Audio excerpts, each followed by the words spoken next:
राधे राधे। जय श्री हरि विष्णु की जय। अशक्त अवस्था में कार्तिक व्रत के निर्वाह का उपाय।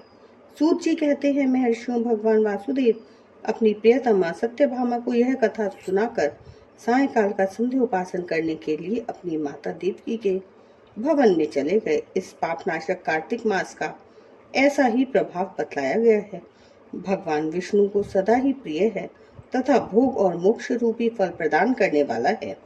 रात में भगवान विष्णु के समीप जगना, प्रातः काल स्नान करना, तुलसी की सेवा में संलग्न रहना, उद्यापन करना और दीप दान देना, ये कार्तिक मास के 5 नियम हैं। इन 5 नियमों का पालन से कार्तिक का व्रत करने वाला पुरुष पूर्ण फल का भागी होता है। वह फल भोग और मोक्ष देने वाला बताया गया है। ऋषि बोले, रोमहर्षण कुमार सूत जी, आपने इतिहास सहित कार्तिक मास की विधि का भली भांति वर्णन किया। यह भगवान विष्णु को प्रिय लगने वाला तथा अत्यंत उत्तम फल देने वाला है। इसका प्रभाव बड़ा ही आश्चर्यजनक है, इसलिए इसका अनुष्ठान अवश्य करना चाहिए। परंतु यदि कोई व्रत करने वाला पुरुष संकट में पड़ जाए या दुर्गम वन में स्थित हो अथवा रोगों से पीड़ित हो, तो उसे इस कल्याण में कार्तिक व्रत का अनुष्ठान कैसे करना चाहिए? सूत जी ने कहा, महर्षियों, ऐसे मनुष्य को भगवान विष्णु अथवा शिव के मंदिर में केवल जागरण करना चाहिए।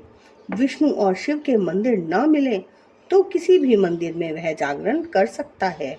यदि कोई दुर्गम वन में स्थित हो अथवा आपत्ति में फंस जाए तो वह अश्वत्थ वृक्ष की जड़ के पास, अश्वत्थ वृक्ष अर्थात पीपल के वृक्ष की जड़ के पास अथवा तुलसी के वृक्षों के बीच बैठकर जागरण करे। जो पुरुष भगवान विष्णु के समीप बैठकर श्री विष्णु के नाम तथा चरित्रों का गान करता है, उसे सहस्त्र गोदानों का फल मिलता है। बाजा बजाने वाला पुरुष वाजपेयी यज्ञ का फल पाता है और भगवान के पास नृत्य करने वाला पुरुष संपूर्ण तीर्थों में स्नान करने का फल प्राप्त करता है।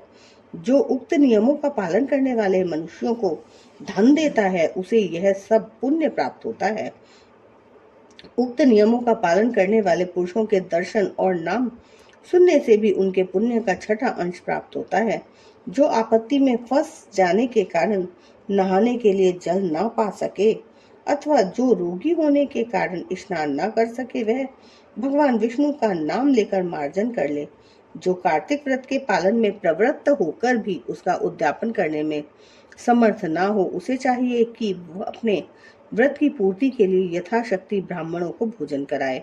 ब्राह्मण इस पृथ्वी पर अव्यक्त रूप से श्री विष्णु के व्यक्त स्वरूप हैं। उनके संतुष्ट होने पर भगवान सदा संतुष्ट होते हैं, इसमें तनिक भी संदेह नहीं है। जो स्वयं दीप दान करने में असमर्थ हो, वह दूसरों का दीप जलाए अथवा हवा आदि से उन दीपों की यत्न पूर्वक रक्षा करे। तुलसी वृक्ष के अभाव में वैष्णव ब्राह्मण का पूजन करे, क्योंकि विष्णु भगवान अपने भक्तों के हृदय में सदा ही विराजमान रहते हैं।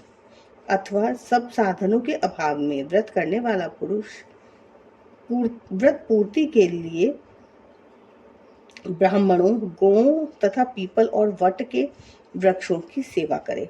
ऋषियों ने पूछा, सूत जी, आपने पीपल और वट को गौ तथा ब्राह्मण के समान कैसे बता दिया? वे दोनों अन्य सब वृक्षों की अपेक्षा अधिक पूज्य क्यों माने गए? सूत जी बोले, महर्षियों, पीपल के रूप में साक्षात भगवान विष्णु ही विराजते हैं। इसी प्रकार वट भगवान शंकर का और पालाश ब्रह्मा जी का स्वरूप है। इन तीनों का दर्शन, पूजन और सेवन पापहारी माना गया है। दुख, आपत्ति, व्याधि और दुष्टों के नाश में भी उसी को कारण बताया गया है। राधे राधे। जय श्री हरि विष्णु की जय। जय श्री कृष्णा, जय श्री कृष्णा। राधे राधे।